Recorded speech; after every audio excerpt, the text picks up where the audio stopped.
불과 며칠 전 키르기스스탄 정부 청사에서 폭탄 발언이 터졌습니다. 대한민국은 우리의 형제 국가다. 법을 바꿔서라도 한국에게 특별 대우를 하겠다. 세계 강대국들이 발끈했습니다. 미국도 중국도 일본도 탐내던 자원. 그런데 이 나라가 헌법까지 뜯어고치며 한국에게만 독점권을 넘긴 겁니다. 일본이 던진 카드 27조 원, 역대급 제안이었습니다. 그런데 돌아온 대답이 충격적입니다. 거절합니다. 위기 때 드러나는 게 있죠. 누가 친구고 누가 장사꾼인지. 왜 세계는 한국을 형제의 나라라 부를까요? GDP도 아닙니다. 군사력도 아닙니다. 돈으로는 절대 살 수 없는 것. 대한민국의 진짜 힘이 지금 바로 공개됩니다. 안녕하십니까?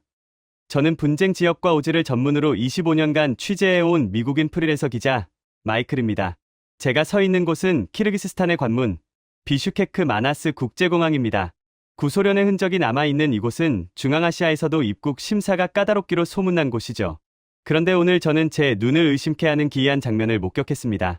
제 앞줄에는 도쿄에서 온 일본 대기업 건설사 임원진들이 서 있었습니다. 말끔한 정장에 고급 서류 가방. 누가 봐도 이 나라에 거액을 투자하러 온 급인들이었죠. 하지만 심사관의 태도는 냉랭하기 그지없었습니다. 여권을 던지듯 내려놓으며 날카롭게 소리치더군요. 초청장 원본 가져오셨습니까? 도장이 흐릿합니다. 이거 위조 아닙니까? 체류 목적도 불분명하군요. 짐 전부 풀어서 검사하세요. 통과 못하면 다음 비행기로 강제 출국입니다. 무려 30분간의 실랑이 끝에 일본인들은 굴욕적인 표정으로 별실로 끌려갔습니다. 세계 경제 대국 일본의 자존심이 산산조각 나는 순간이었죠. 저는 긴장했습니다. 일본인도 저 정도인데 미국인인 나도 쉽지 않겠구나 하고 말이죠. 그때였습니다. 옆 창구로 등산복 차림의 한동양인 남자가 다가왔습니다.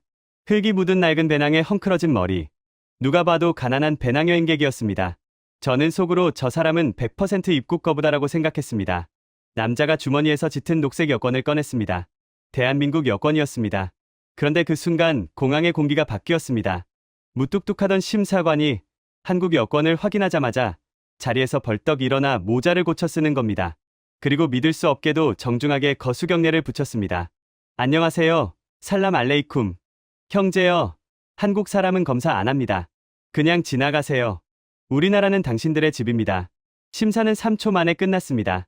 심사관은 오히려 자신의 주머니에서 사탕을 꺼내 한국인 여행객 손에 쥐어주더군요.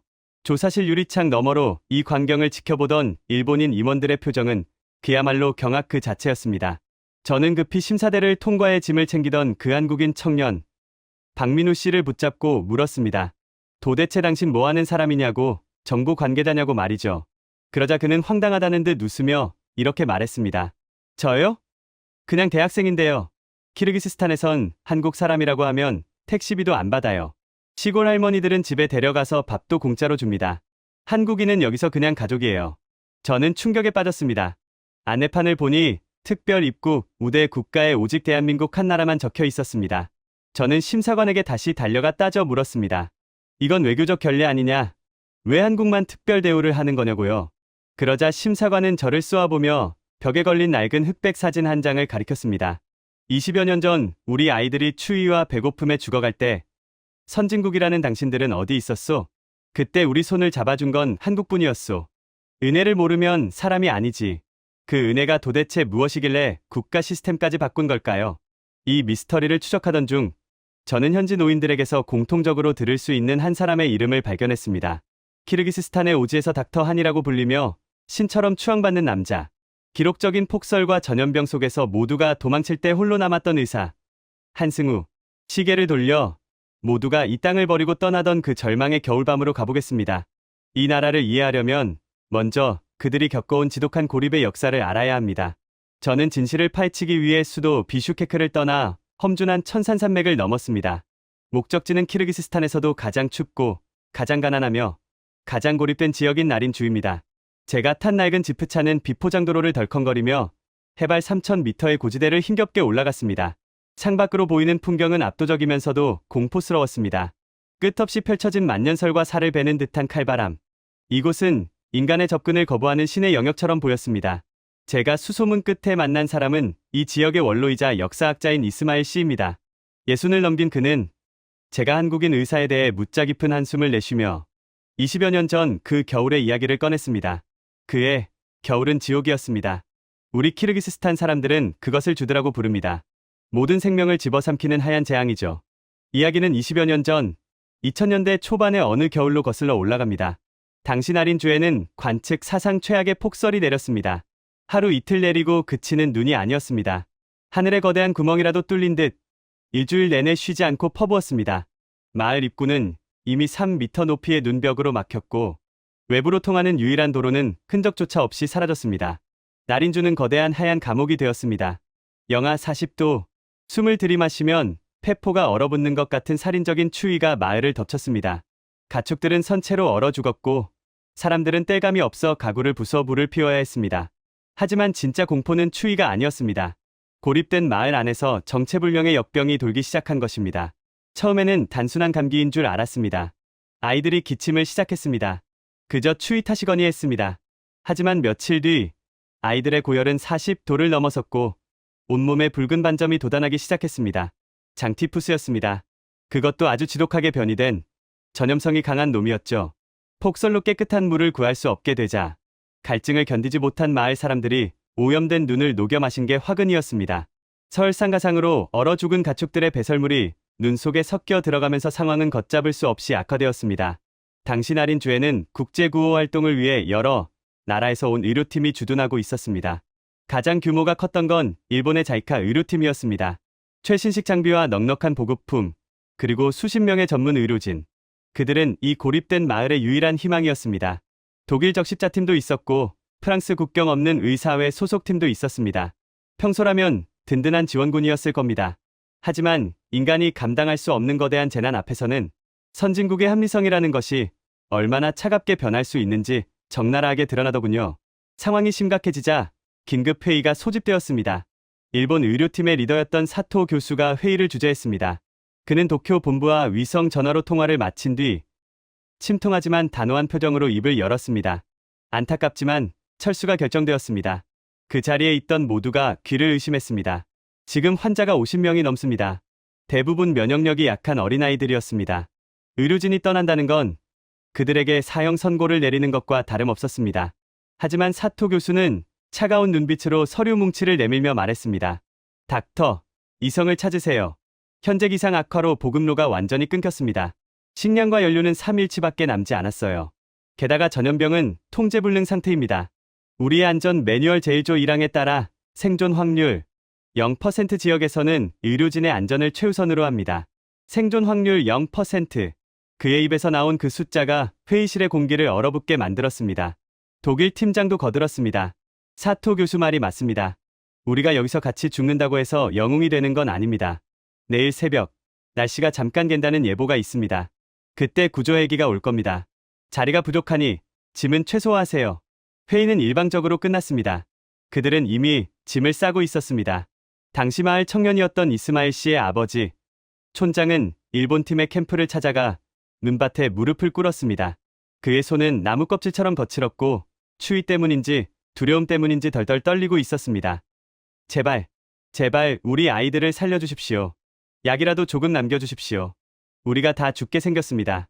하지만 돌아온 대답은 절망적이었습니다. 규정 위반입니다.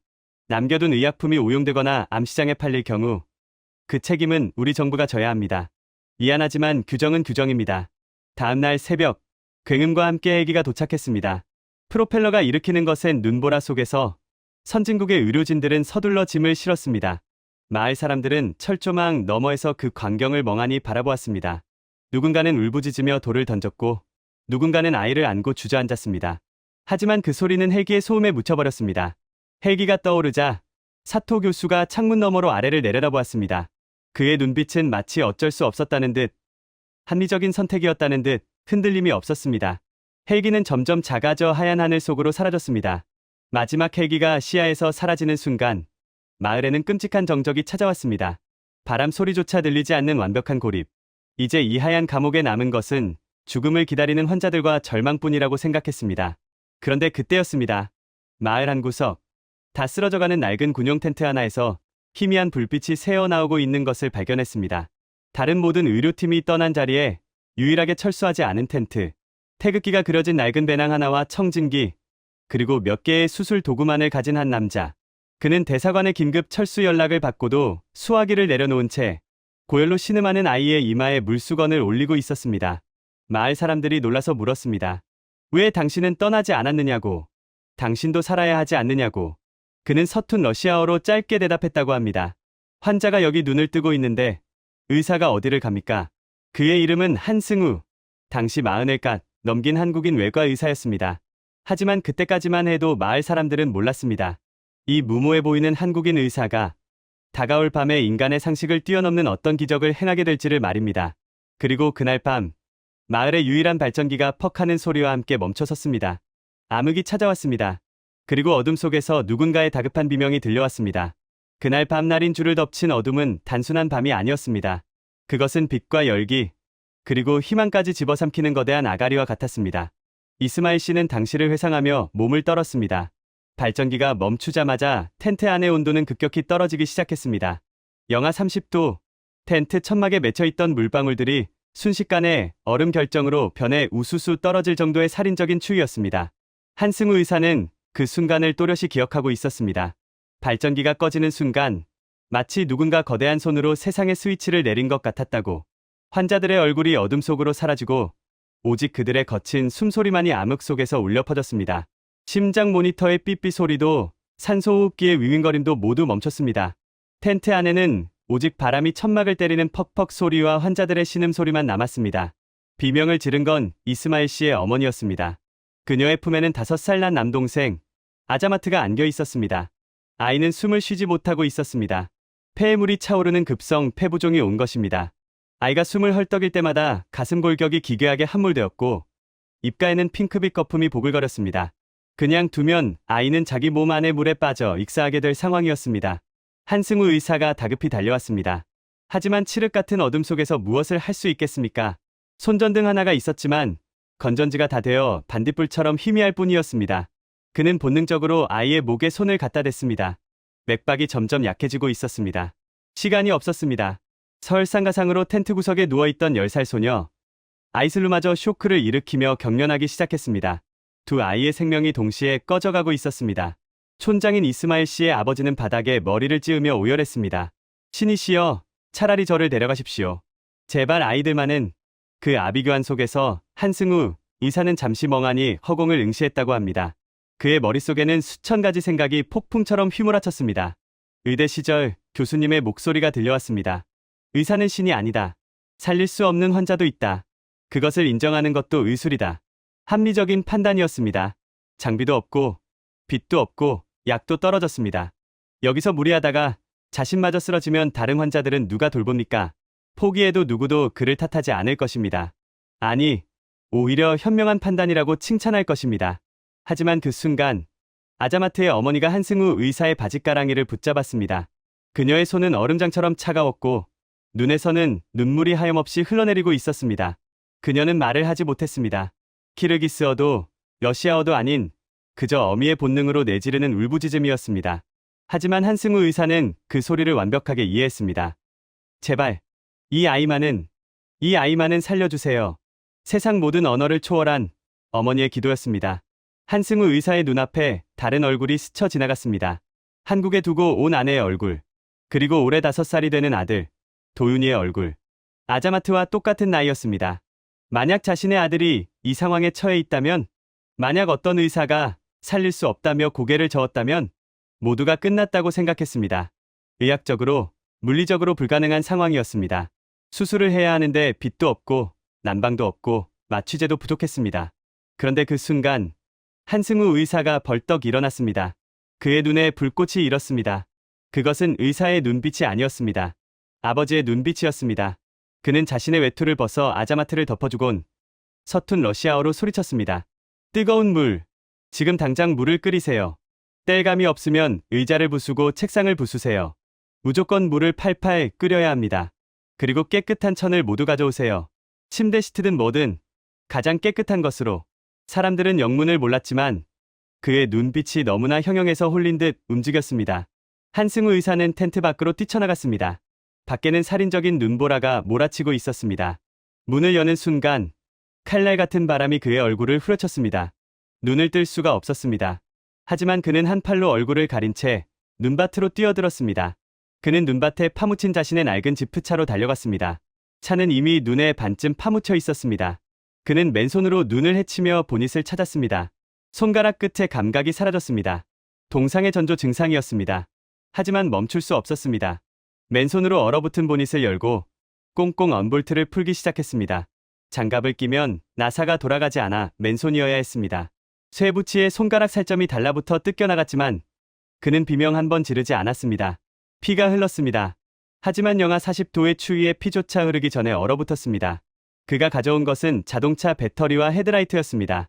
무거운 배터리를 들고 다시 텐트로 달려오는 동안 그의 폐는 찢어지는 것 같았습니다. 고산지대의 희박한 공기와 극한의 추위가 호흡을 옥죄었습니다. 하지만 그는 멈추지 않았습니다. 텐트 안에는 죽어가는 아이들이 있었습니다. 그는 배터리를 텐트 안으로 끌고 들어와 전선을 연결했습니다. 손이 떨려서 전선이 제대로 맞지 않았습니다. 한 번, 두 번, 세 번. 스파크만 튀고 불이 들어오지 않았습니다. 텐트 안의 사람들이 숨을 죽였습니다. 네 번째 시도. 몇 번의 스파크가 튀더니 팥하는 소리와 함께 자동차 헤드라이트가 켜졌습니다. 눈이 부실 만큼 강력한 빛이 텐트 안을 비췄습니다. 수술등 대신 자동차 전조등을 켠 것입니다. 마을 사람들의 입에서 탄성이 터져 나왔습니다. 하지만 진짜 문제는 그 다음이었습니다. 한승우 의사가 메스를 집어들었지만 그의 손은 이미 제 기능을 잃은 상태였습니다. 영하 40도의 눈보라 속에서 차가운 금속을 만진 탓에 손가락이 동상에 걸려 굽혀지지 않았던 겁니다. 손이 굳어서 메스를 줄 수가 없었습니다. 의사에게 손은 생명입니다. 감각 없는 손으로 아이의 가슴을 열다가는 혈관을 건드려 즉사시킬 수도 있습니다. 그는 자신의 손을 내려다보았습니다. 손가락은 시퍼렇게 질려 있었고 마디마디가 나무 토막처럼 굳어 있었습니다. 아무리 힘을 줘도 손가락이 움직이지 않았습니다. 마치 자신의 손이 아닌 것 같았습니다. 절망이 밀려왔습니다. 빛은 얻었지만 정작 수술할 손이 없었습니다. 신이 그를 조롱하는 것 같았습니다. 그때 마을 사람들이 지펴놓은 화덕 위에서 냄비에 물이 펄펄 끓고 있었습니다. 뽀글뽀글 끓어오르는 물, 수증기가 모락모락 피어오르고 있었습니다. 한승우 의사는 그 끓는 물을 바라보았습니다. 그의 눈동자에 수증기가 비쳤습니다. 그리고 그는 결심했습니다. 옆에 있던 현지인 조력자가 눈치를 챘습니다. 마을에서 간호일을 돕던 젊은 여성이었습니다. 그녀는 한승우 의사의 눈빛을 보고 소스라치게 놀랐습니다. 선생님, 설마. 안 돼요. 그건 안 돼요. 하지만 한승우 의사는 대답하지 않았습니다. 그는 아무도 상상하지 못한, 아니 상상해서는 안 될 행동을 했습니다. 그는 끓는 물이 담긴 대야에 찬물을 섞지 않았습니다. 그저 잠시 김이 빠지기를 기다리더니 자신의 굳어버린 두 손을 그 뜨거운 물속으로 집어넣었습니다. 텐트 안에 짐승의 울음소리 같은 신음이 울려 퍼졌습니다. 그것은 인간이 참을 수 있는 고통의 한계를 넘어선 소리였습니다. 얼어붙은 세포가 급격한 열기에 강제로 녹으면서 마치 수천 개의 바늘이 손톱 밑을 찌르고 불에 달군 쇠꼬챙이가 혈관을 휘젓는 듯한 고통이 덮쳤을 겁니다. 동상에 걸린 조직에 갑작스러운 열을 가하면 무슨 일이 벌어지는지 의학을 조금이라도 아는 사람이라면 알 것입니다. 얼어붙은 세포 안의 수분이 급격히 팽창하며 세포벽을 찢어버립니다. 그것은 치료가 아니라 파괴입니다. 영구적인 조직 손상을 각오해야 하는 행위입니다. 한승우 의사는 그것을 누구보다 잘 알고 있었습니다. 그럼에도 불구하고, 아니 그렇기 때문에 그는 이를 악물었습니다. 피부가 벌겋게 익어가고 물집이 잡혔습니다. 손등에 살같이 벗겨지기 시작했습니다. 물속에서 피가 번져나왔습니다. 보는 사람들이 비명을 지르며 말리려 했지만 그는 이를 악물고 손을 빼지 않았습니다. 선생님, 제발 그만하세요. 손 못 쓰게 돼요. 조력자가 울면서 그의 팔을 잡아당겼습니다. 하지만 한승우 의사는 그녀를 밀쳐냈습니다. 그의 이마에 핏줄이 돋았고 온몸이 땀으로 젖었습니다. 턱에서 땀방울이 뚝뚝 떨어졌습니다. 그는 고통을 삼키며 중얼거렸습니다. 손 망가지면, 다시 못 쓰면, 그때 가서 후회하지 뭐. 지금 저 아이가 죽으면 그건 평생 후회해. 1분. 영원처럼 긴 시간이 흘렀습니다. 그의 얼굴은 고통으로 일그러져 있었지만 손은 물속에서 빼지 않았습니다. 2분. 물이 식어갔습니다. 그의 신음소리가 작아졌습니다. 마침내 그가 물에서 손을 뺐을 때 그의 양손은 랍스터처럼 붉게 부어올라 있었습니다. 손등 전체가 화상으로 뒤덮였고 군데군데 살점이 떨어져 나가 속살이 드러나 있었습니다. 정상적인 상황이라면 즉시 응급치료를 받아야 할 상처였습니다. 하지만 그는 자신의 손은 거들떠보지도 않았습니다. 그는 천천히 손가락을 움직여 보았습니다. 손가락이 굽혀졌습니다. 고통으로 뇌를 깨우고 열기로 근육을 강제로 녹여낸 것입니다. 손가락 마디마디에서 피가 흘렀지만 움직였습니다. 그것으로 충분했습니다. 그는 떨리는 손으로 메스를 잡았습니다. 피가 메스 손잡이를 적셨지만 그립은 단단했습니다. 그는 아자마트의 가슴 위로 몸을 숙였습니다. 자동차 헤드라이트의 빛이 아이의 창백한 피부를 비췄습니다. 한승우 의사는 깊이 숨을 들이쉬었습니다. 그리고 메스를 댔습니다. 아이의 가슴을 절개하는 손길은 놀랍도록 정교했습니다. 아까까지 나무 토막처럼 굳어있던 손이라고는 믿기 어려울 정도였습니다. 고통이 오히려 그의 집중력을 극대화시킨 것일까요? 아니면 20여 년 가까이 쌓아온 외과 의사로서의 본능이 육체의 한계를 초월한 것일까요? 그는 기계처럼 정확하게 움직였습니다. 폐에 튜브를 꽂았습니다. 피고름이 섞인 액체가 튜브를 타고 흘러나오기 시작했습니다. 처음에는 탁하고 붉은 액체가, 그 다음에는 조금 맑은 액체가, 아이의 폐에서 물이 빠지고 있었습니다. 아자마트의 거친 숨소리가 조금씩 잦아들기 시작했습니다. 가슴의 함몰도 줄어들었습니다. 아이가 숨을 쉬기 시작했습니다. 한승우 의사의 입에서 안도의 한숨이 새어나왔습니다. 첫 번째 고비는 넘겼습니다. 텐트 안의 사람들이 환호하려는 순간 비명이 다시 울렸습니다. 두 번째 위기가 찾아온 것입니다. 옆에 누운 소녀 아이슬로의 상태가 급격히 나빠졌습니다. 장티푸스 합병증으로 인한 장출혈. 아이의 배가 점점 부풀어 오르고 있었습니다. 뇌출혈의 징후였습니다. 피가 모자랐습니다. 수혈을 해야 하는데 혈액팩은 이미 다 떨어졌고 남은 것마저 추위에 얼어 터져버렸습니다. 아이의 얼굴은 백지장처럼 하얗게 질려가고 있었습니다. 맥박이 잡히지 않았습니다. 한승우 의사가 아이슬로에게 달려갔습니다. 그는 아이의 손목을 잡았습니다. 맥박이 실처럼 가늘었습니다. 곧 끊어질 것 같았습니다. 피가 필요해. 수혈할 피. 그는 주위를 둘러보았습니다. 마을 사람들은 겁에 질린 표정으로 서 있었습니다. 수혈이라는 개념 자체를 모르는 사람들이 대부분이었습니다. 설령한다 해도 영하 30도의 텐트 안에서 혈액형 검사를 할 장비도 없었습니다. 모두가 고개를 저었습니다. 이제는 정말 방법이 없다고 생각했습니다. 조력자가 울먹이며 말했습니다. 선생님, 이건 어쩔 수 없어요. 피가 없으면. 한승우 의사는 자신의 팔을 걷어붙였습니다. 그리고 주사 바늘을 자신의 정맥에 꽂았습니다. 그는 O형이었습니다. 응급 상황에서 범용으로 쓸 수 있는 혈액형. 선생님, 조력자가 소리쳤습니다. 하지만 그는 대답하지 않았습니다. 그는 자신의 피를 뽑아 수액줄에 연결하고 그 반대편 바늘을 아이슬로의 팔에 꽂았습니다. 다이렉트 수혈. 의학 교과서에는 나오지 않는 전시 상황에서나 쓰는 최후의 방법이었습니다. 혈액형이 맞지 않으면 둘 다 죽을 수 있는 도박이었습니다. 하지만 그에게 다른 선택지는 없었습니다. 자신의 따뜻한 피가 차가운 튜브를 타고 아이의 몸속으로 흘러 들어갔습니다. 붉은 생명의 강이 두 사람을 연결했습니다. 한승우 의사는 아이의 손을 꼭 잡았습니다. 화상으로 엉망이 된 자신의 손으로 차갑게 식어가는 아이의 작은 손을 감쌌습니다. 한승우 의사의 얼굴이 점점 창백해졌습니다. 그는 이미 며칠 밤을 새운 상태였습니다. 제대로 된 식사도 하지 못했습니다. 그런 상태에서 피를 뽑으면 어떻게 되는지 그는 누구보다 잘 알고 있었습니다. 하지만 그는 멈추지 않았습니다. 자신의 생명을 덜어내어 꺼져가는 작은 생명에게 붙고 있었습니다. 그는 어지러운 지 몇 번이나 휘청거렸지만 쓰러지지 않았습니다. 옆에 있던 조력자가 그를 부축하려 했지만 그는 손을 내저었습니다. 괜찮아. 아직 더 줄 수 있어.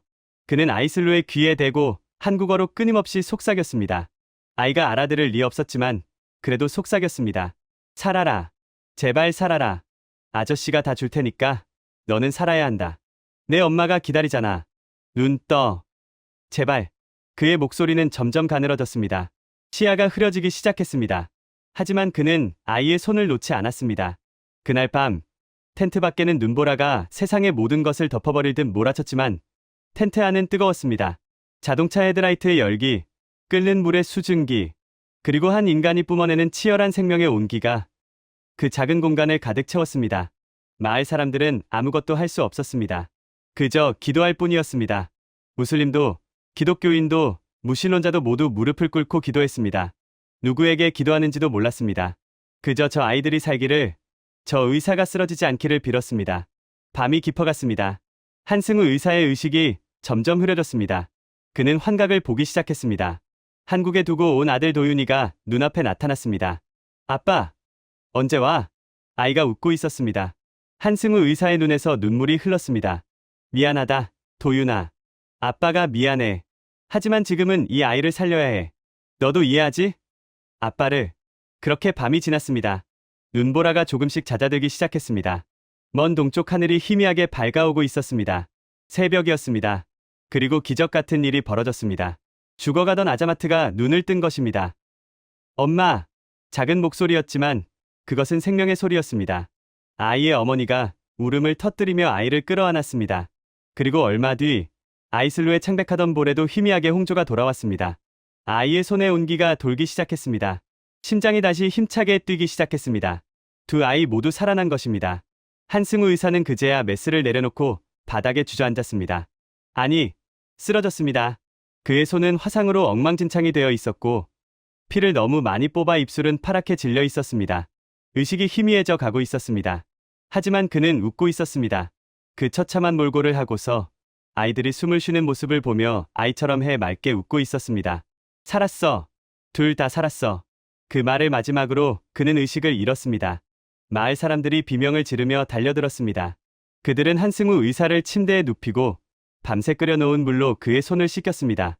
살점이 떨어져 나간 상처에서 피가 흘렀지만 그들은 가진 것 중 가장 깨끗한 천으로 정성껏 감싸주었습니다. 이스마일 씨는 그때의 장면을 회상하며 눈시울을 붉혔습니다. 그날 아침 우리 마을 사람들은 모두 보았습니다. 텐트 밖으로 햇살이 들어오는데 침대에 누운 그의 얼굴이 마치 성인의 얼굴 같았습니다. 지쳐 쓰러진 얼굴인데 이상하게도 평화로워 보였습니다.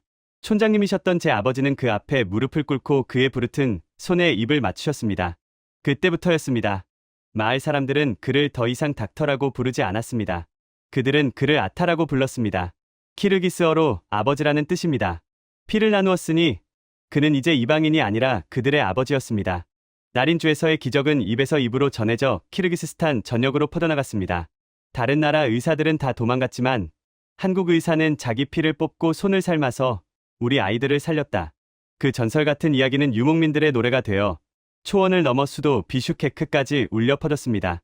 그것이 바로 오늘날 키르기스스탄 사람들이 한국 여권만 보면 가슴에 손을 얹고 경의를 표하는 이유였던 것입니다. 나린주에서의 취재를 마치고 저는 서울행 비행기에 몸을 실었습니다. 제 수첩에는 현지인들의 찬사가 가득 적혀 있었지만 마음 한구석은 납덩이를 삼킨 듯 무거웠습니다. 영웅이라는 단어의 무게가 누군가에게는 견딜 수 없는 멍해가 될 수도 있다는 사실을 저는 너무나 잘 알고 있었기 때문입니다.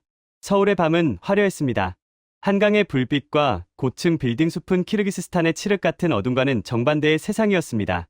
하지만 제가 찾아간 곳은 그 화려함과는 거리가 먼 서울 변두리의 낡은 복도식 아파트였습니다. 녹슨 철문을 두드리자 한 여성이 문을 열어주었습니다. 한승우 의사의 아내 이정은 씨였습니다. 그녀의 첫인상은 건조함이었습니다. 삶의 윤기가 모두 말라버린 듯한 푸석한 얼굴과 거친 손.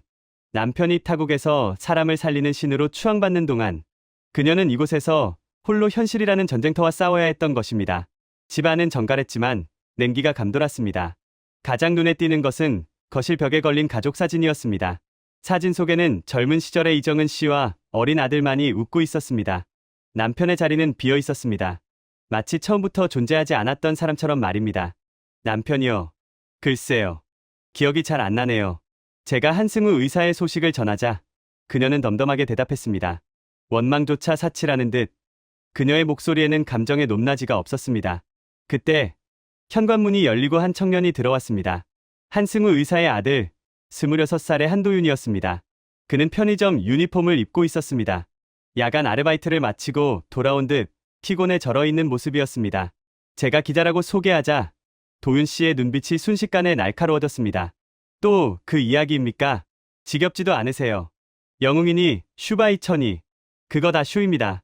우리한테 그 사람은 그냥 도망자일 뿐이라고요. 도윤 씨는 거칠게 가방을 내려놓으며 소리쳤습니다. 저는 당황했습니다. 물론 서운할 수는 있겠지만 아들의 입에서 나온 도망자라는 단어는 예상보다 훨씬 강한 증오를 담고 있었습니다. 저는 조심스럽게 물었습니다. 그래도 아버지가 훌륭한 일을 하신 건 사실이지 않느냐고. 수많은 생명을 살리지 않았느냐고 말이죠. 도윤 씨가 헛웃음을 터뜨렸습니다. 그 웃음은 비웃음이라기보다 울음소리에 가까웠습니다. 생명을 살려요. 웃기지 마세요. 그 사람이 남의 집 아이들 살린다고 피를 뽑고 있을 때 우리 엄마는 병원비가 없어서 수술을 미뤘어요. 그 사람이 거기서 아타, 아버지 소리 들으면서 존경받을 때 저는 학교에서 아비 없는 자식이라고 손가락질 받았다고요. 도윤 씨의 고백은 충격적이었습니다. 한승우 의사가 키르기스스탄에 머무는 20여 년이 넘는 세월 동안 한국에 남겨진 가족의 삶은 처참하게 무너져 있었습니다. 의사 남편을 뒀으니 잘 살겠지라는 주변의 시선과 달리 한승우 의사는 월급의 대부분을 현지 병원 운영비와 가난한 환자들의 약값으로 썼습니다. 생활비는커녕 빚만 늘어갔습니다. 아내 이정은 씨는 식당 설거지부터 마트 캐셔까지 안 해본 일이 없었고 도윤 씨 역시 학비와 생활비를 버느라 대학 생활 내내 아르바이트를 전전해야 했습니다. 가장 결정적인 사건은 도윤 씨의 고등학교 졸업식 날이었습니다. 그날 도윤 씨는 내심 기대했다고 합니다. 그래도 졸업식인데 아들의 인생에 한 번뿐인 날인데 아버지가 오지 않을까 하고 말이죠. 하지만 졸업식장에 아버지는 나타나지 않았습니다. 대신 국제우편으로 소포 하나가 도착했습니다.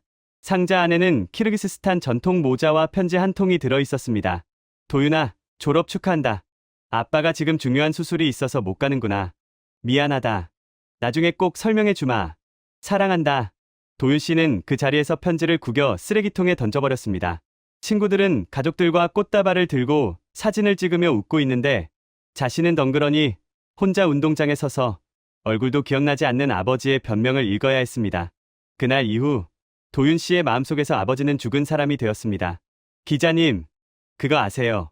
차라리 술주정뱅이거나 폭력을 쓰는 아빠였으면 이렇게 억울하지는 않았을 겁니다. 차라리 나쁜 놈이면 욕이라도 시원하게 하죠. 그런데 세상 사람들은 다 그 사람을 칭송해요. 훌륭한 의사라고, 성자라고. 그러면 우리는 뭐가 됩니까? 그 훌륭한 사람을 원망하는 우리는 속 좁고 이기적인 나쁜 가족이 되는 거잖아요. 도윤 씨의 목소리가 떨렸습니다. 그것은 단순히 돈이나 부재의 문제가 아니었습니다. 가족을 버리고 타인을 구한 아버지의 선택이 남겨진 가족들에게는 씻을 수 없는 죄책감과 열등감을 안겨준 것입니다. 우리는 아버지에게 그 낯선 땅의 아이들보다 가치 없는 존재인가? 그 질문이 20여 년 동안 도윤 씨의 가슴을 난도질해 왔던 것입니다. 방 한 구석에는 낡은 캐리어 하나가 놓여 있었습니다. 이정은 씨가 조용히 입을 열었습니다. 이제 끝내려고요.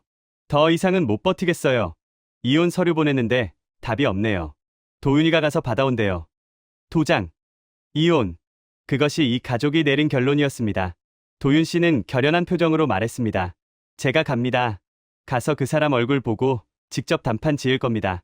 도대체 거기서 뭘 하고 있길래 처자식을 이 꼴로 만들었는지 제 두 눈으로 똑똑히 보고 인연 끊고 올 겁니다. 저는 딜레마에 빠졌습니다. 제 취재가 오히려 이 가족의 상처를 헤집어 놓은 건 아닐까 하는 죄책감이 들었습니다. 하지만 동시에 기자의 본능이 속삭였습니다. 이 이야기의 끝을 봐야 한다고. 영웅과 죄인, 두 얼굴을 가진 한 남자의 진실을 확인해야 한다고 말이죠. 며칠 뒤 인천공항 출국장. 도윤 씨는 굳게 담은 입술로 창밖을 응시하고 있었습니다. 그의 손에는 아버지를 위한 선물이 아닌 이혼 서류가 든 봉투가 들려 있었습니다. 비행기가 이륙하고 구름 위로 솟아오르자 도윤 씨가 나지막이 중얼거렸습니다. 용서 안 해요. 절대로. 그 사람이 무슨 변명을 하든 저는 절대 용서 안 할 겁니다. 우리는 다시 키르기스스탄으로 향했습니다. 아버지가 있는 나라. 누군가에게는 기적의 땅이지만 이 청년에게는 지옥보다 더 끔찍한 애증의 땅. 과연 도윤 씨는 그곳에서 무엇을 보게 될까요? 아버지가 행했다는 기적의 실체를 마주했을 때 20여 년간 쌓아올린 그 단단한 증오의 벽이 무너질 수 있을까요? 아니면 더 큰 절망을 안고 돌아오게 될까요? 비행기는 천산산맥의 만년설 위를 날고 있었습니다. 창밖으로 보이는 하얀 설산이 20여 년 전 한승우 의사가 고립되었던 그 감옥처럼 차갑게 빛나고 있었습니다. 이제 곧 잔인한 재회가 시작됩니다. 비슈케크 공항에 내린 우리는 짧은 휴식도 없이 곧바로 차를 빌렸습니다. 비슈케크를 출발한 지 5시간. 우리가 탄 차는 포장도로가 끊긴 흙길을 달리고 있었습니다. 해발 3,000m. 산소는 희박했고 차창 밖으로 보이는 풍경은 황량하기 그지없었습니다. 도윤 씨는 내내 창밖만 바라보았습니다. 그의 표정은 굳어 있었지만 눈빛은 불안하게 흔들리고 있었습니다. 아마도 20여 년 만에 만나는 아버지에게 어떤 표정을 지어야 할지, 첫마디로 무슨 말을 내뱉어야 할지 수백 번, 수천 번 시뮬레이션을 돌리고 있었겠죠. 기자님, 이해가 안 가요. 정말 이런 데서 산다고요? 한국에서는 교수님 소리 듣던 사람이? 도대체 왜요? 도윤 씨가 뱉어낸 질문은 허공에 흩어졌습니다. 저 또한 답을 알 수 없었으니까요. 우리가 도착한 곳은 나린주에서도 가장 외진 곳에 있는 마리 조아 병원이지 흡사 창고에 가까운 낡은 건물이었습니다. 간판에는 색이 다 바렌 페인트로 코리아 키르기스스탄 우정병원이라고 적혀 있었습니다. 유리창은 곳곳에 금이 가 있었고 입구에는 진흙투성이 신발들이 어지럽게 널려 있었습니다. 차에서 내리자마자 훅 끼쳐오는 소독약 냄새와 퀴퀴한 곰팡이 냄새. 도윤 씨는 인상을 찌푸리며 코를 막았습니다. 우리는 조심스럽게 안으로 들어갔습니다. 대기실은 이미 환자들로 발 디딜 틈이 없었습니다. 다리가 부러진 청년, 아이를 안은 어머니, 기침을 토해내는 노인들. 그들은 하나같이 남루한 행색이었지만 누구 하나 불평하는 기색 없이 조용히 순서를 기다리고 있었습니다. 그리고 그 복도 끝, 진료실 문이 열려 있었습니다. 우리는 그곳으로 걸어갔습니다. 심장이 터질 듯이 뛰었습니다. 도윤 씨의 걸음이 눈에 띄게 느려졌습니다. 마침내 진료실 안이 보였습니다. 그곳에 한 남자가 있었습니다. 제가 상상했던 영웅의 모습은 아니었습니다. 희끗희끗한 머리카락, 구부정한 등, 헐렁한 의사 가운을 입은 왜소한 노인. 그는 환자의 발에 붕대를 감고 있었습니다. 그 모습이 너무나 초라하고 늙어 보여서 저는 순간 다른 사람인 줄 알았습니다. 도윤 씨가 멈칫했습니다. 그의 입술이 파르르 떨렸습니다. 아버지. 아주 작은 목소리였습니다. 하지만 그 한마디가 진료실의 공기를 갈랐습니다. 한승우 의사가 천천히 고개를 들었습니다. 그의 눈이 커졌습니다. 붕대를 감던 손이 멈췄습니다. 그는 믿을 수 없다는 듯 꿈을 꾸는 듯한 표정으로 아들을 바라보았습니다. 그리고 황급히 자리에서 일어나려다 책상 모서리에 부딪혀 휘청거렸습니다. 도윤이니? 너가 어떻게 여기에? 목소리는 갈라져 있었고 눈빛은 흔들렸습니다. 반가움보다는 당황함과 죄책감이 뒤섞인 눈빛. 그 눈빛을 보자 도윤 씨의 눈에서 억눌러 왔던 분노가 터져나왔습니다. 그는 성큼성큼 다가가 주머니에서 구겨진 봉투를 꺼내 책상 위에 내던졌습니다. 이혼 서류였습니다. 어떻게 여기 왔냐고요? 그거 물어보러 온 거 아닙니다. 도장 찍으세요. 엄마가 보내서 왔습니다. 이제 그만 놔주세요. 우리 좀 살게 해달라고요. 도윤 씨의 고성이 진료실을 울렸습니다. 환자들이 놀라서 웅성거렸습니다. 한승우 의사는 아무 말도 하지 못하고 고개를 떨구었습니다. 그의 시선이 이혼 서류에 머물렀습니다. 그는 떨리는 손으로 서류를 집어들려다 다시 내려놓았습니다. 마치 그 종이가 불덩이인 것처럼. 미안하다. 미안해. 내가 죄인이다. 그래. 찍으마. 찍어줄게. 그의 무기력한 대답에 도윤 씨는 더 화가 난 듯 소리쳤습니다. 미안하다고요?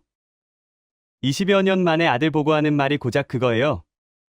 여기서 대체 뭘 대단한 걸 하길래 가족을 버렸나 했더니 고작 이거였어요?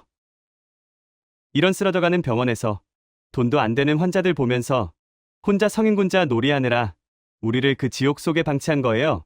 도윤 씨는 아버지를 몰아붙였습니다. 그동안 쌓인 원망을, 학교에서 당한 무시를, 어머니의 고생을 전부 토해냈습니다. 한승우 의사는 그저 죄인처럼 서서 그 모든 비난을 온몸으로 받아내고 있었습니다. 그 모습이 너무나 처연해서 옆에서 지켜보는 저조차 숨이 막힐 지경이었습니다. 그때였습니다. 진료실 밖에서 누군가가 뛰어들어왔습니다. 30대 초반의 젊은 여의사였습니다. 그녀는 도윤 씨 앞을 막아서며 매섭게 노려보았습니다. 그만하세요.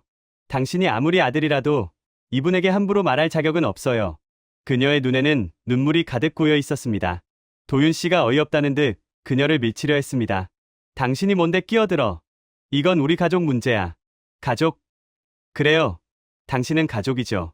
하지만 당신이 아버지 없이 산 20여 년 동안 이분은 우리 5,000명의 아버지가 되어주셨어요. 당신이 따뜻한 밥 먹고 학교 다닐 때 이분은 컵라면으로 끼니 때우면서 밤새 우리 아이들을 살리셨다고요. 그녀의 목소리는 단호했습니다. 그녀는 바로 이부에서 한승우 의사가 자신의 피를 뽑아 살려냈던 그 소녀 아이슬루였습니다. 이제는 어엿한 의사가 되어 스승의 곁을 지키고 있었던 겁니다. 아이슬루는 한승우 의사에게 다가가 그의 손을 잡았습니다. 한승우 의사는 황급히 손을 뒤로 감추려 했습니다. 아이슬루, 하지 마라. 내 아들이다. 내가 잘못한 게 맞아. 아니요, 아타. 보여주세요. 아들이잖아요. 아들이면 알아야죠. 아버지가 어떤 손으로 자기를 키웠는지, 어떤 손으로 우리를 살렸는지 똑똑히 봐야죠. 아이슬루는 강제로 한승우 의사의 손을 끌어당겨 도윤 씨의 눈앞에 들이밀었습니다. 도윤 씨는 흠칫 놀라 뒷걸음질 쳤습니다.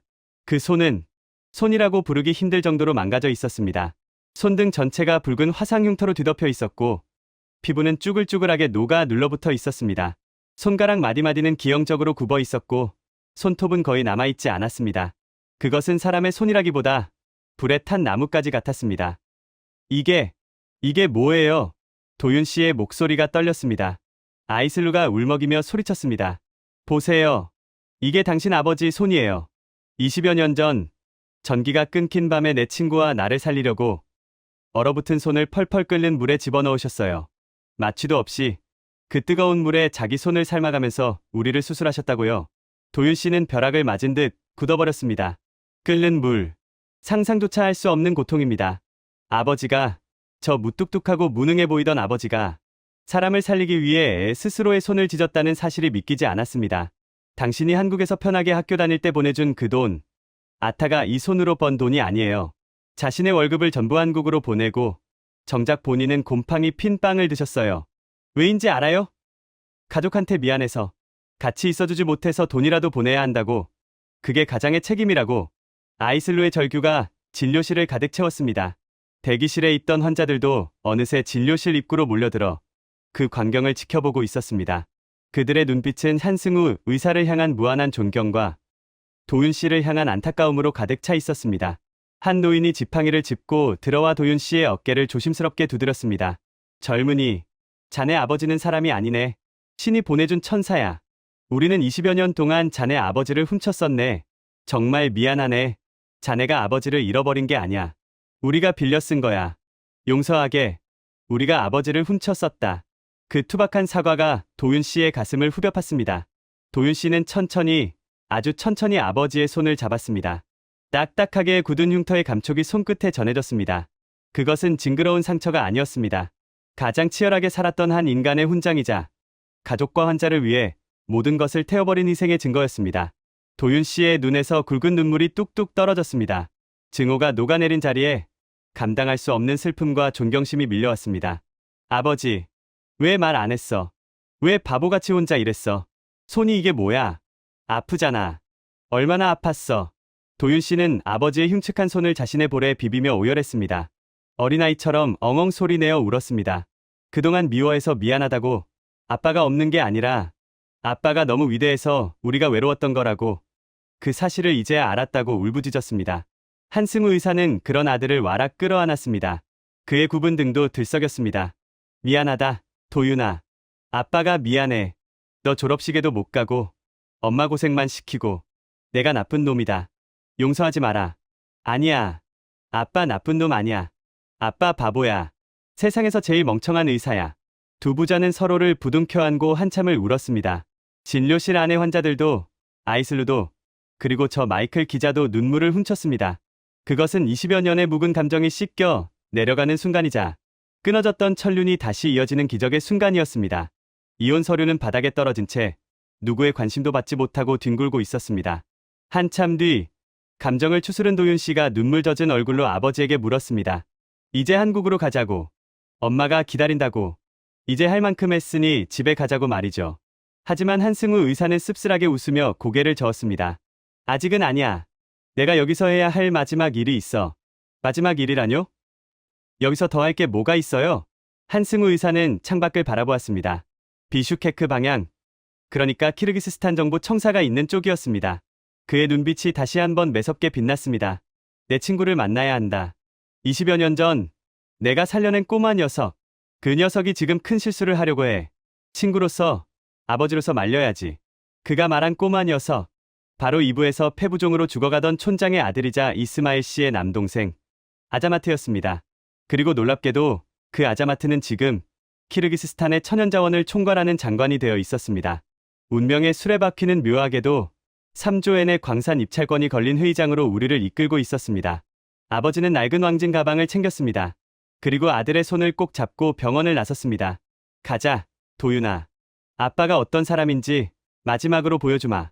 영웅의 등은 더 이상 구부정해 보이지 않았습니다. 그는 다시 20여 년 전 그날 밤처럼 거대한 눈보라와 맞설 준비가 되어 있었습니다. 우리는 비슈케크 정부 청사로 향했습니다. 그곳에는 일본의 거대 자본과 한국의 초라한 입찰 제안서가 테이블 위에 놓여 있었습니다. 그리고 그 결과를 뒤집을 단 한 사람, 아자마트 장관이 기다리고 있었습니다. 이것은 돈의 이야기가 아닙니다. 이것은 사람의 이야기입니다. 과연 한국은 일본의 3조엔을 이길 수 있을까요? 아버지가 심어놓은 20여 년 전의 씨앗이 어떤 열매가 되어 돌아올지 확인하러 가보시죠. 비슈케크의 아침은 무거웠습니다. 회색빛 구름이 낮게 깔린 하늘 아래 정부 청사 앞에는 수십 대의 검은 세단들이 줄지어 들어서고 있었습니다. 오늘은 키르기스스탄의 미래를 결정짓는 날. 바로 세계 최대 규모의 히토류 광산 쿰토르 제2광구의 개발권을 두고 최종 입찰 회의가 열리는 날이었습니다. 이 광산이 왜 중요한지 잠시 설명해 드리겠습니다. 히토류는 스마트폰, 전기차 배터리, 첨단 무기 체계의 필수적인 전략 자원입니다. 현재 전 세계 히토류의 60% 이상을 중국이 장악하고 있고 이것이 바로 미국과 중국 간 기술 패권 전쟁의 핵심 원인 중 하나이기도 합니다. 그런데 쿰토르 제2광구에는 중국 전체 매장량의 15%에 달하는 히토류가 묻혀 있는 것으로 추정됩니다. 이 광산을 누가 개발하느냐에 따라 향후 30년간의 글로벌 공급망 지형이 바뀔 수 있습니다. 그야말로 21세기의 황금알을 낳는 거였습니다. 회의장 분위기는 살얼음판 같았습니다. 테이블 왼쪽에는 일본 미쓰비시 중공업과 정부 관계자들이 앉아 있었습니다. 그들의 표정에는 여유가 넘쳤습니다. 최고급 양복을 입은 다케다 상무는 다리를 꼬고 앉아 맞은편에 앉은 한국 대표단을 힐끔거리며 비웃듯 미소 짓고 있었습니다. 다케다 히로시, 미쓰비시 중공업의 해외사업본부 총괄 상무, 도쿄대 법학부를 졸업하고 하버드 MBA를 거친 일본 재계의 촉망받는 엘리트였습니다. 그는 지난 20년간 중앙아시아와 아프리카의 자원 개발권을 따내는 데 있어 단 한 번도 실패한 적이 없는 전설적인 협상가였습니다. 업계에서는 그를 죽음의 상인이라고 불렀습니다. 그가 나타나면 경쟁자들은 협상 테이블에 앉아보지도 못하고 짐을 쌌기 때문입니다. 반면 한국 대표단은 초상집 분위기였습니다. 중소기업 컨소시엄으로 구성된 한국팀은 자금력에서나 기술력에서나 일본의 상대가 되지 못했기 때문입니다. 대표단을 이끄는 김성호 사장은 연신 손수건으로 이마에 땀을 닦아냈습니다. 그의 회사는 히토류 정제기술에서는 세계 최고 수준이었지만 자본력은 일본 대기업의 발끝에도 미치지 못했습니다. 저와 도윤 씨, 그리고 한승우 의사는 회의장 뒤편 참관인석에 조용히 자리를 잡았습니다. 한승우 의사는 낡은 양복을 입고 있었습니다. 20여 년 전 한국에서 가져왔다는 소매 끝이 닳아버린 그 양복. 하지만 그의 눈빛만큼은 그 어떤 외교관보다 깊고 단단했습니다. 도윤 씨가 작은 목소리로 물었습니다. 아버지, 저 일본 사람들 보세요. 완전히 이긴 표정인데 우리가 뭘 할 수 있어요? 한승우 의사는 대답하지 않았습니다. 그저 회의장 정면의 빈 의자를 바라보고 있었습니다. 아자마트 장관이 앉을 자리였습니다. 회의가 시작되었습니다. 먼저 일본 측의 프레젠테이션이 진행되었습니다. 다케다 상무가 자신만만하게 마이크를 잡았습니다. 그는 능숙하게 리모컨을 조작했고 화려한 그래픽과 수치들이 대형 스크린을 가득 채웠습니다. 존경하는 장관님, 그리고 위원 여러분, 먼저 이 자리에 서게 된 것을 영광으로 생각합니다. 그의 목소리는 부드러웠지만 그 안에는 절대적인 자신감이 묻어났습니다. 마치 이미 결정된 결과를 발표하러 나온 사람 같았습니다. 저희 일본은 단순한 채굴을 넘어 키르기스스탄의 산업 지형을 바꾸겠습니다. 광산 개발에 필요한 최첨단 친환경 공법은 물론 광산까지 이어지는 고속도로와 철도를 전액 일본 자본으로 건설해 드리겠습니다. 스크린에 화려한 조감도가 떴습니다. 최신식 광산시설, 4차선 고속도로, 그리고 현대적인 철도역까지 마치 SF 영화의 한 장면 같았습니다. 회의장 곳곳에서 탄성이 터져나왔습니다. 다케다 상무는 만족스러운 미소를 지으며 계속했습니다. 또한 저희는 현지 인력 5,000명을 고용하고 일본 최고의 기술대학들과 연계하여 키르기스스탄 청년 500명에게 장학금을 제공하겠습니다. 이것은 단순한 투자가 아닙니다. 키르기스스탄의 미래 세대를 위한 투자입니다. 그는 한국 대표단 쪽을 힐끗 보며 목소리를 높였습니다. 그리고 가장 중요한 것, 저희는 이번 프로젝트에 총 3조엔 미화로 약 200억 달러 규모의 차관을 제공하겠습니다. 이자율은 0.1%, 사실상 무이자입니다. 이것은 비즈니스가 아닙니다. 일본이 키르기스스탄에게 보내는 우정의 선물입니다. 3조엔, 우리 돈으로 27조 원이 넘는 천문학적인 금액이었습니다. 키르기스스탄 국가 예산의 몇 배에 달하는 돈. 회의장이 술렁거렸습니다. 위원들의 눈이 휘둥그레졌습니다. 그것은 거부할 수 없는 제안이었습니다. 한국 대표단은 고개를 떨구었습니다. 한국이 제시한 금액은 일본의 10분의 1도 되지 않았습니다. 김성호 사장의 얼굴이 사색이 되었습니다. 그는 손에 쥔 제안서를 구겼다 폈다를 반복했습니다. 누가 봐도 승패는 이미 결정난 싸움이었습니다. 심지어 중국과 러시아 대표단조차 일본의 파격적인 제안에 혀를 내두르며 서류를 정리하기 시작했습니다. 중국 대표는 작은 목소리로 통역사에게 말했습니다. 귀국 비행기 예약해라. 여기서 더 볼 것 없다. 다케다 상무가 프레젠테이션을 마치고 자리로 돌아왔습니다. 그는 한국 대표단을 지나치며 일부러 큰 소리로 말했습니다. 일본어였지만 통역 없이도 그 의미는 명확했습니다. 한국 분들에게는 미안하지만 자본주의 사회에서 결과는 냉정한 법이죠. 다음엔 계산기를 좀 더 두드려보고 오시는 게 좋겠습니다. 아, 그리고 혹시 공항까지 태워다 드릴까요? 저희 전용기에 자리가 남아서요.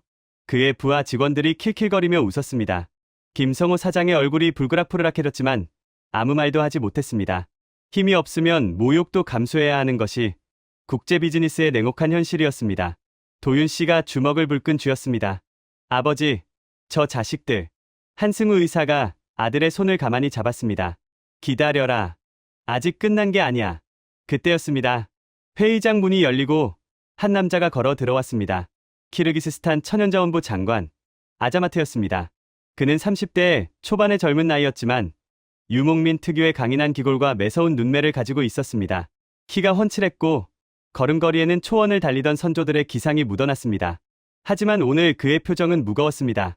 그의 어깨 위에는 600만 국민의 미래가 짊어져 있었습니다. 아자마트 장관은 자리에 앉기 전 잠시 회의장을 둘러보았습니다. 그의 시선이 참관인석 구석에 앉아있는 한승우 의사에게 닿았습니다. 눈이 마주쳤습니다. 아자마트 장관의 눈동자가 흔들렸습니다. 20여 년 전 자신의 가슴을 열고 생명을 불어넣어준 그 손, 불에 삶아진 흉측한 그 손이 눈앞에 아른거렸습니다. 하지만 그는 애써 시선을 돌렸습니다. 지금 그는 장관이었습니다. 개인의 은혜보다 국가의 이익을 우선해야 하는 자리. 3조 엔. 그 돈이면 나린주뿐 아니라 전국의 모든 마을에 병원을 지을 수 있었습니다. 모든 아이들에게 따뜻한 교복을 입힐 수 있었습니다. 겨울마다 동사하는 노인들을 위한 난방 시설을 갖출 수 있었습니다. 그가 자리에 앉자 회의장은 순식간에 정적에 휩싸였습니다. 최종 결정권자인 그의 입에 모든 시선이 집중되었습니다. 아자마트 장관은 테이블 위에 놓인 2개의 제안서를 바라보았습니다. 왼쪽에는 일본의 두꺼운 제안서, 금박으로 제목이 새겨져 있었고 고급 종이에 풀컬러로 인쇄되어 있었습니다. 오른쪽에는 한국의 얇은 제안서, 일반 복사 용지에 흑백으로 인쇄된 초라하기 그지없는 서류였습니다. 다케다 상무가 자신만만한 표정으로 앞으로 나왔습니다. 장관님, 저희 제안서를 검토해 주셔서 감사합니다. 혹시 추가로 궁금하신 점이 있으시면 말씀해 주십시오. 저희는 어떤 조건이든 맞출 준비가 되어 있습니다. 그는 일부러 어떤 조건이든이라는 말을 강조했습니다. 그것은 한국이 절대로 따라올 수 없는 영역이라는 뜻이었습니다. 아자마트 장관은 천천히 일본의 제안서를 펼쳤습니다. 페이지를 한 장 한 장 넘기며 꼼꼼히 살펴보았습니다. 회의장에는 종이 넘기는 소리만 들렸습니다. 다케다 상무는 회심의 미소를 지으며 샴페인을 터뜨릴 준비를 하고 있었습니다. 그의 부하 직원이 벌써 축하 메시지를 본사에 보낼 준비를 하고 있었습니다. 마침내 아자마트 장관이 입을 열었습니다. 일본의 제안은 실로 놀랍군요. 다케다 상무의 미소가 더 깊어졌습니다. 3조 엔이라. 우리 국민 모두가 10년은 배불리 먹고 살 수 있는 돈입니다. 도로도 생기고 철도도 생기고 장학금까지. 완벽한 제안입니다. 과찬이십니다, 장관님. 저희는 키르기스스탄의 발전을 진심으로 원합니다. 다케다 상무가 허리를 굽히며 말했습니다. 그의 목소리에는 승리를 확신한 자의 여유가 묻어났습니다. 현명한 선택을 하실 거라 믿습니다. 장관님께서는 총명하신 분이시니까요. 감정이 아닌 이성으로 과거가 아닌 미래를 보시리라 확신합니다. 그 말에는 묘한 뉘앙스가 담겨 있었습니다. 마치 아자마트 장관과 한국의 관계를 알고 있다는 듯한, 그래서 그것이 판단에 영향을 미치면 안 된다는 경고 같은 뉘앙스가. 아자마트 장관의 눈빛이 순간 날카로워졌습니다. 하지만 그는 아무 말 없이 제안서를 계속 넘겼습니다. 그러다 어느 페이지에서 멈췄습니다.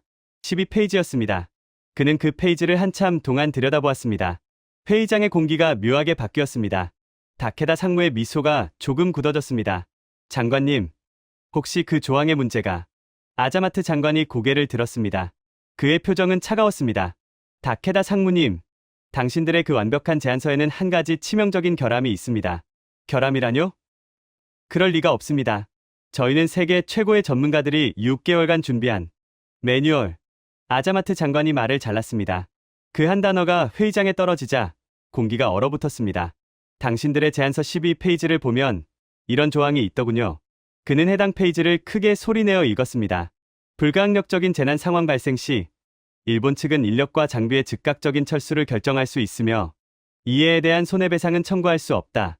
12조 사항입니다. 아주 합리적인 조항이죠. 20여 년 전 당신들의 선배들이 그랬던 것처럼 말입니다. 다케다 상무의 얼굴이 굳어졌습니다. 20여 년 전, 그 단어가 무엇을 의미하는지 그도 알고 있었습니다. 일본 외무성 브리핑에서 들은 적이 있었습니다. 나린주 철수 사건. 당시 일본 의료팀이 현지인들을 버리고 도망친 일이 외교적 오점으로 남아있다는 것을. 하지만 그는 동요하지 않으려 애썼습니다.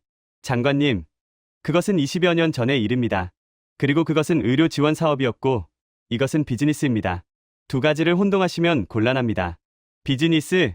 아자마트 장관이 천천히 자리에서 일어났습니다. 좋습니다. 비즈니스 이야기를 해볼까요? 그는 일본 제안서를 들어 올렸습니다. 그리고 모두가 지켜보는 앞에서 탁 소리 나게 테이블 위에 내려놓았습니다. 다케다 상무, 당신들의 제안서에는 화려한 숫자들이 가득합니다. 3조 엔, 5,000명 고용, 500명 장학금. 하지만 저는 한 가지 숫자를 찾을 수 없었습니다. 당신들이 위기 상황에서 우리 곁에 남아있을 확률이요. 그 숫자는 어디 있습니까? 그것은 비즈니스 제안서에 넣을 성격의 내용이 아닙니다. 아닙니다. 그것이야말로 가장 중요한 숫자입니다. 아자마트 장관은 천천히 회의장 뒤편을 향해 걸어왔습니다. 모든 카메라와 시선이 그를 따라 움직였습니다. 도윤 씨는 긴장해서 아버지의 옷자락을 꽉 쥐었습니다. 한승우 의사는 묵묵히 앉아 있었습니다. 아자마트 장관이 참관인석 앞에 멈춰섰습니다. 그는 한승우 의사를 내려다보았습니다. 아니, 올려다보았습니다. 비록 한승우 의사가 앉아 있었지만 아자마트 장관의 눈에 그는 누구보다 높은 곳에 있었습니다. 그리고 아자마트 장관은 그 자리에 무릎을 꿇었습니다. 회의장이 술렁거렸습니다. 한 나라의 장관이 허름한 옷차림의 늙은 외국인 의사 앞에 무릎을 꿇은 것입니다.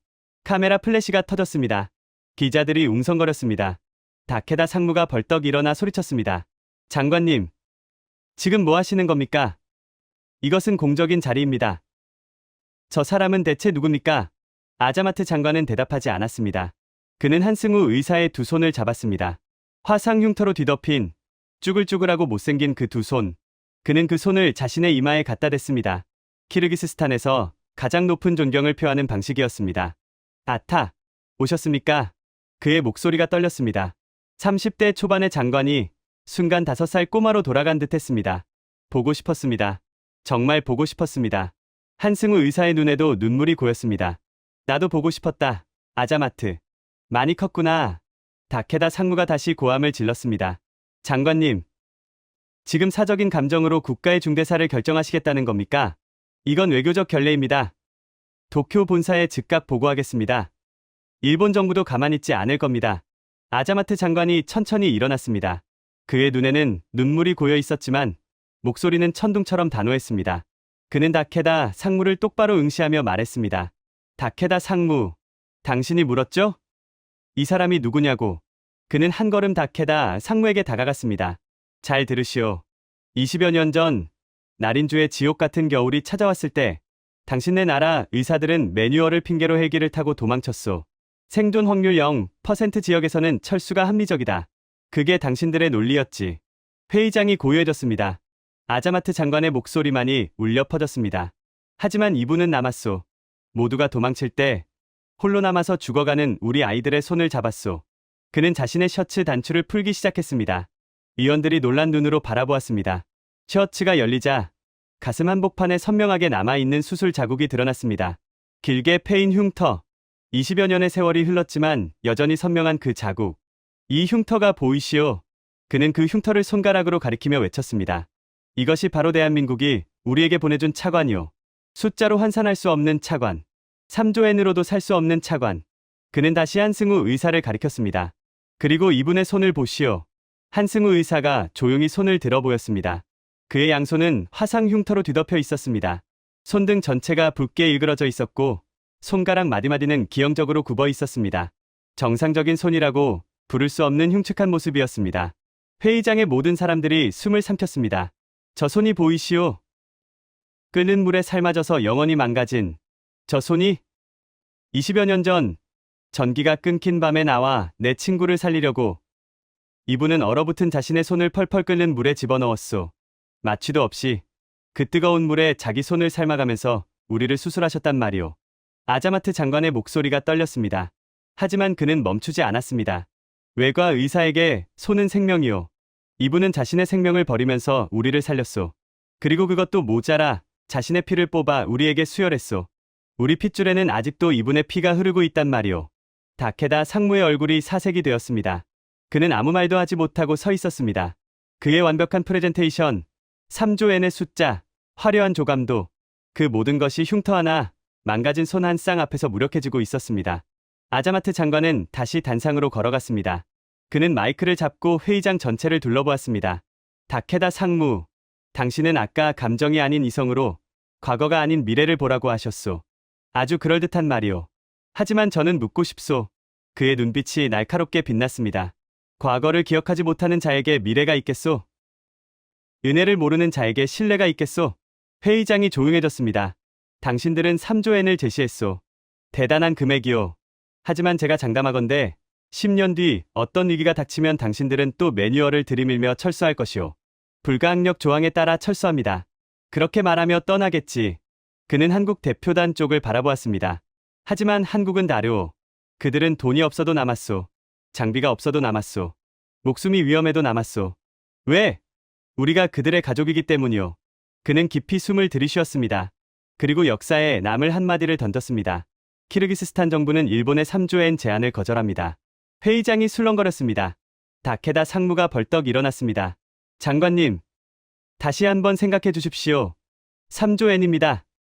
이 기회를 놓치시면. 그리고 아자마트 장관이 그의 말을 끊었습니다.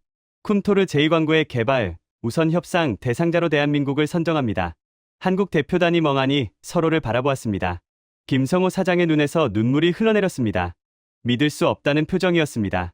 이해 있습니다. 다케다 상무가 테이블을 쾅 내리치며 소리쳤습니다. 이건 불공정합니다. 경제 논리에 맞지 않습니다.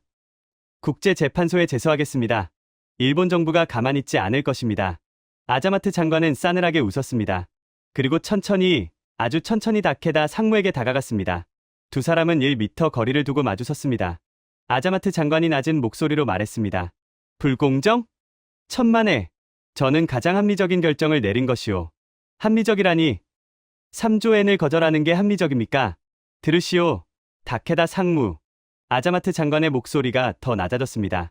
하지만 회의장 구석구석까지 또렷이 들렸습니다. 위기의 순간에 도망치는 건 장사꾼이고 끝까지 남는 건 가족이오. 저는 장사꾼과 거래하지 않소. 가족과 손을 잡을 뿐이오. 그는 한 발 물러섰습니다. 그리고 경비병들에게 눈짓을 보냈습니다. 나가주시오. 회의는 끝났소. 경비병들이 일본 대표단을 향해 다가갔습니다. 다케다 상무는 분을 이기지 못하고 서류 가방을 집어 던졌습니다. 서류들이 바닥에 흩어졌습니다. 3조엔의 꿈이 종이 쪼가리가 되어 흩날렸습니다. 두고 보시오. 일본을 적으로 돌린 대가를 치르게 될 것이오. 그는 악을 쓰며 퇴장했습니다. 문이 쾅 닫혔습니다. 일본의 완벽한 패배였습니다. 돈으로 사람의 마음을 살 수 있다고 믿었던 오만함이 낡은 왕진 가방 하나에 처참하게 무너진 순간이었습니다. 와! 한국 대표단이 환호성을 지르며 서로 얼싸안았습니다. 김성호 사장은 펑펑 울면서 직원들과 포옹했습니다. 그들은 영문을 몰라 어리둥절해하다가 뒤늦게 한승우 의사를 알아보고 달려왔습니다. 기업 회장들이 늙은 의사에게 90도로 허리를 숙였습니다. 선생님, 감사합니다. 선생님 덕분에 우리가 살았습니다. 대한민국이 살았습니다. 하지만 한승우 의사는 그들의 인사를 받는 둥 마는 둥 아자마트 장관에게 다가갔습니다. 장관이 된 꼬마는 다시 어린아이처럼 웃으며 달려와 한승우 의사의 품에 안겼습니다. 30대 초반의 장관이 60이 넘은 노인의 품에서 엉엉 울었습니다. 아타, 감사합니다. 20여 년 전 저를 살려주셔서 감사합니다. 덕분에 오늘 이 자리에 설 수 있었습니다. 한승우 의사는 아자마트의 등을 토닥이며 속삭였습니다. 잘 컸구나. 정말 잘 컸어. 훌륭한 사람이 됐구나. 이제 됐다. 내 할 일은 다 했어. 도윤 씨는 그 광경을 멍하니 바라보았습니다. 아버지가 만든 기적이 눈앞에서 펼쳐지고 있었습니다. 27조 원이라는 돈보다 사람의 진심이 더 큰 힘을 발휘한다는 것을 교과서에서나 보던 그 낡은 진리를 아버지는 온몸으로 증명해 보였습니다. 도윤 씨는 아버지가 왜 20여 년 동안 돌아오지 못했는지, 왜 그토록 가난하게 살아야 했는지 이제는 알 것 같았습니다. 아버지는 가족을 버린 게 아니었습니다. 아버지는 더 큰 가족을 지키고 있었고 그 결과로 오늘 진짜 가족인 자신에게 가장 자랑스러운 유산을 물려준 것입니다. 돈으로 환산할 수 없는 존경이라는 이름의 유산을 말입니다. 그날 밤 비슈케크 시내의 한 허름한 식당에서 조촐한 파티가 열렸습니다. 장관이 된 아자마트, 의사가 된 아이슬루, 그리고 한승우 의사와 도윤 씨가 둘러앉았습니다. 테이블 위에는 키르기스스탄 전통 음식들이 푸짐하게 차려져 있었습니다. 양고기 구이, 삶은 만두, 그리고 말 젖으로 만든 발효 음료 쿠미스까지. 아자마트 장관이 양고기를 썰어 도윤 씨의 접시에 올려주며 서툰 한국어로 말했습니다. 도윤 형제님, 미안합니다. 우리가 당신의 아버지를 너무 오래 빌렸었습니다. 20여 년이나. 정말 미안합니다. 도윤 씨는 고개를 저었습니다. 아닙니다. 제가 미안합니다. 아버지를 오해했습니다. 이제 돌려드리겠습니다. 하지만 기억해주세요. 아자마트 장관이 도윤 씨의 손을 잡았습니다. 당신에게는 키르기스스탄이라는 600만 명의 또 다른 형제가 있다는 것을요. 당신이 힘들 때 언제든 이곳으로 오십시오. 우리는 형제니까요. 도윤 씨는 눈시울이 붉어진 채 고기를 입에 넣었습니다. 평생 먹어본 음식 중 가장 따뜻하고 배부른 맛이었습니다. 그는 옆에 앉은 아버지의 손을 꽉 잡았습니다.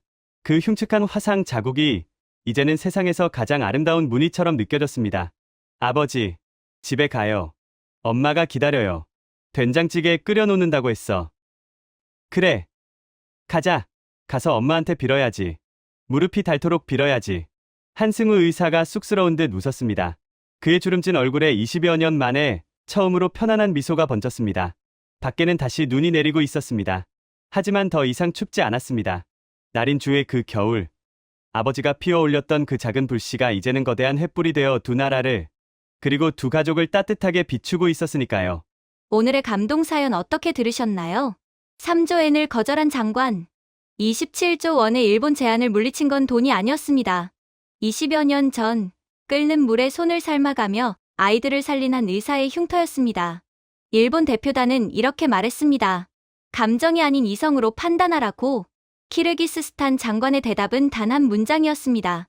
위기에 도망치는 건 장사꾼이고 끝까지 남는 건 가족입니다. 모두가 떠날 때 홀로 남았던 사람. 아무도 알아주지 않을 때 묵묵히 피를 나눈 사람. 그 한 사람이 20여 년 뒤 국가의 운명을 바꿨습니다. 가슴이 뜨거워졌다면 가족 두 글자만 남겨주십시오.